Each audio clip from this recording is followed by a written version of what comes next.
Assalamualaikum warahmatullahi wabarakatuh. Bismillahirrahmanirrahim. Alhamdulillahirabbil alamin. Saudara-saudaraku sebangsa setanah air yang saya cintai, saya banggakan.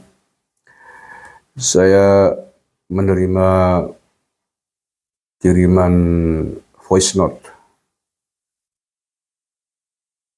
Dan voice note ini sudah menyebar ke berbagai kanal media sosial. Voice note siapa? Ya, ini voice note yang suaranya mirip dengan Abu Bakar Ba'asyir, mantan napi terorisme yang kini sudah dibebaskan ya.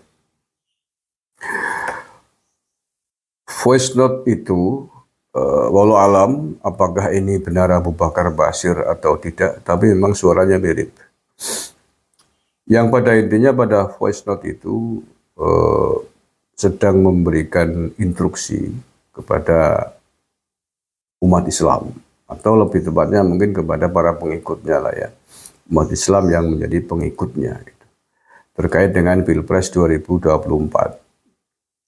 Ada dua poin utama dalam voice note itu. Yang pertama, dia menyerukan agar seluruh umat Islam ikut mengambil bagian besok memberikan suaranya pada Pilpres 2024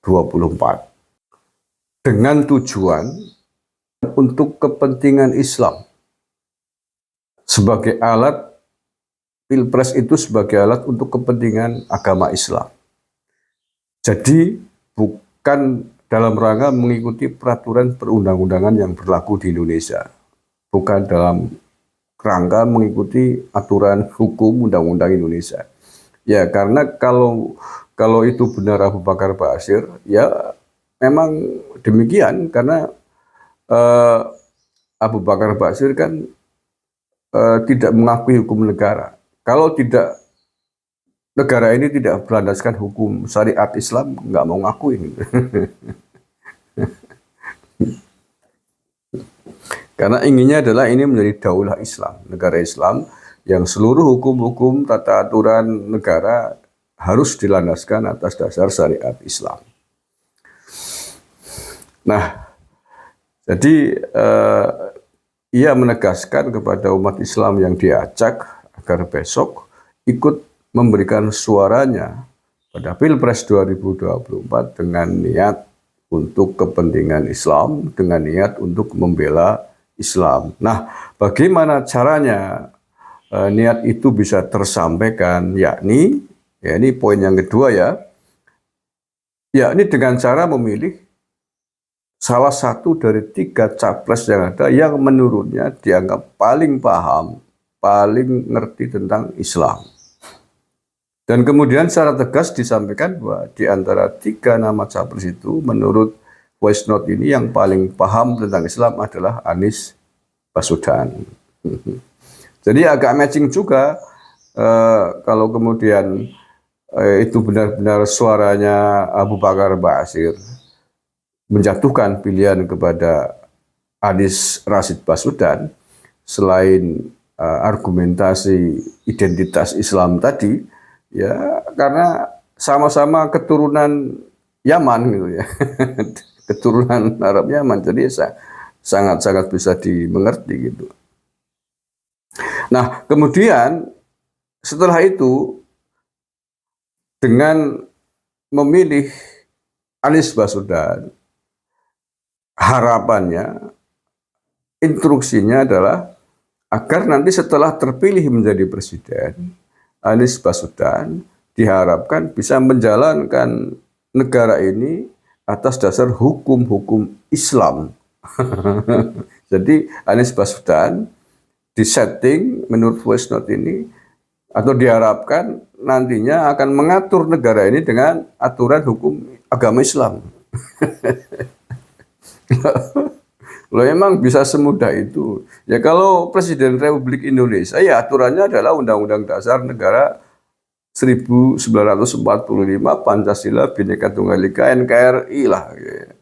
Tidak boleh kemudian ada negara diatur dengan sistem agama apapun, manapun, karena Indonesia bukan negara agama gitu ya. Walaupun presidennya Islam sekalipun atau agama lain, Kristen, Hindu, Buddha, tidak kemudian serta-merta bisa merubah sistem negara, undang-undang negara seenaknya sendiri, nggak bisa. Negara ini sudah diatur dengan sistem hukum negara yang baku. Semuanya sudah ada haluannya, haluan negaranya. Jadi nggak bisa kemudian tiba-tiba presidennya Muslim, seluruh aturan negara akan dilaksanakan dengan hukum Islam. Kalau kemudian presidennya Hindu, seluruh negara akan diatur dengan tata hukum agama Hindu. Itu kerajaan namanya ya. Khilafah itu. Itu kan orang-orang yang ingin menegakkan khilafah di Nusantara ini kan pola pikirnya kayak gitu terus sama. Itu bubar negara ini ya, kalau caranya ya. Ya siapapun presidennya yang jadi, agamanya apapun, kalau menjadi presiden Republik Indonesia ya harus mengikuti tata aturan yang berlaku di Indonesia, undang-undang yang berlaku mulai Undang-Undang Dasar 45, dasar negaranya tetap Pancasila, semboyannya tetap Bhinneka Tunggal Ika, dan seterusnya. Tidak boleh kemudian diatur dengan hukum agama seenaknya presidennya. Aduh, ini kalau benar Mbah Abu Bakar Basir ya tapi sudah sepuh sih ya. Kaget sebenarnya karena pasca bebas dulu Abu Bakar Basir kalau tidak salah diberitakan sudah bertobat, ikut upacara bendera, sudah bertobat, ikut kembali ke pangkuan Negara Kesatuan Republik Indonesia. Tapi faktanya kalau ini benar voice note-nya Abu Bakar Basir, berarti nggak benar itu. Artinya aparat kita yang diloboni gitu loh ya. Ngaku nih di depan aparat sudah mau kembali ke pangkuan NKRI, mengakui negara ini dengan semua sistem hukum syariat yang ada, syariat negara ya, atau aturan negara, undang-undang negara. Tapi faktanya masih begini, berarti belum taubat, berarti belum kembali seperti semula. Berarti masih ingin negara ini diatur dengan hukum Islam, artinya ingin negara Islam masih. Gitu. Nah, ini match sebenarnya dengan beberapa bulan yang lalu, kalau tidak salah Novemberan lah ya, artinya sekitar 3 bulan yang lalu berarti kan, November, Desember, Januari. Itu Abu Bakar Basir pernah mengirimkan surat kepada 3 calon presiden, Anies, Ganjar, Prabowo. Bahkan pada saat mengirimkan surat ke Prabowo itu dititipkan ke Pemkot Surakarta. Datang langsung itu, ada beritanya itu. Abu Bakar Basir datang menemui Gibran, niatnya begitu di Pemkot Solo, tapi tidak ketemu, atau mungkin lagi sibuk Mas Gibran. Cuma ditemui oleh stafnya dan meninggalkan surat. Dan isi suratnya apa? Isi suratnya sama. Isi suratnya adalah menitipkan pesan kepada calon presiden agar besok kalau terpilih menjadi presiden menjalankan aturan negara ini agar sesuai dengan syariat dan hukum-hukum Islam. Aduh, Jan.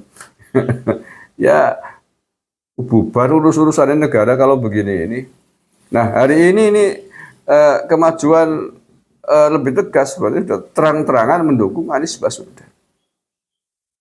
Anies Baswedan dipilih diminta agar dipilih oleh umat Islam karena alasan ini.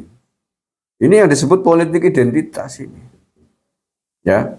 Ini yang disebut politik identitas dan ini tidak boleh dikembangkan dan ini sangat berbahaya bagi bangsa Indonesia yang multi agama, multi suku, multi budaya. Landasan kita memilih kalau landasannya adalah identitas bisa terjadi perpecahan. Nanti yang tidak milih berarti kamu mengkhianati Islam. Kamu tidak suka dengan umat Islam. Kamu tidak suka dengan pemimpin Islam. Loh, semuanya Islam deh. Presidennya semuanya Muslim. Oh, gimana sih? Ini mirip-mirip ini. Mirip-mirip dengan apa yang dikampanyekan oleh Cak Imin CS ini. Hanya beda sekup gitu ya. Kalau Cak Imin CS kan argumentasi politik yang dibawa oleh para pendukungnya itu memilih pasangan Anies Caimin karena dinilai yang paling santri, dinilai yang paling NU. Loh, Pak Mahfud MD bukan santri, bukan NU. Ganjar Pranowo apa? Iya, apa Ganjar bukan NU? Gibran bukan NU? Loh, semuanya hadirin, semuanya warga NU. Nanti kalau yang tidak milih pasangan Anies Mohaimin dianggap ke NU-nya diragukan, ya ngomong gitu kan, kemudian dibantah oleh Khoifah Indara Parawansa. Ini sama juga, ini politik identitas. Kalau Abu Bakar Basir tadi identitas Islam lebih tinggi, kalau ini identitas ke NU-an. Tapi dampak merusaknya sama saja, merusak perpecahan. Kalau mengatasnamakan Islam, merusak seluruh umat Islam, persatuan umat Islam. Kalau tidak sepaham dengan argumentasi politik identitas ini dianggap tidak sesuai dengan Islam. Sama juga ini identitas NU, identitas Nahdien. Dengan dalih bahwa yang paling Nahdien, yang paling NU Cak Imin. Kalau yang tidak milih NU berarti ke NU-nya diragukan. Ini memecah belah umat NU.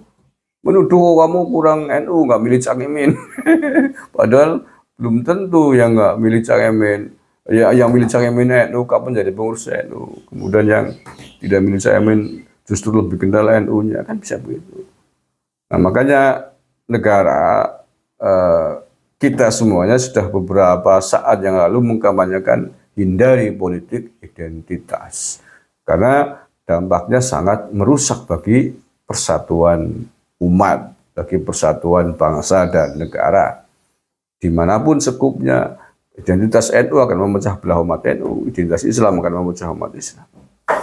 Marilah kita pilih calon presiden yang akan kita pilih pada 14 Februari besok adalah pilihan yang didasarkan atas argumentasi-argumentasi rasional yang sekiranya bisa menyelamatkan bangsa dan negara, yang sekiranya bisa melanjutkan program-program positif yang telah dibangun oleh Pak Presiden Jokowi agar berkelanjutan, agar pemerintah kita tidak mengalami stagnan.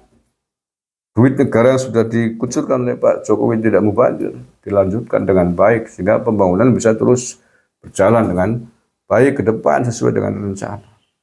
Bukan atas dasar identitas. Lu gimana sih? Terima kasih. Kurang lebihnya maaf. Assalamualaikum warahmatullahi wabarakatuh.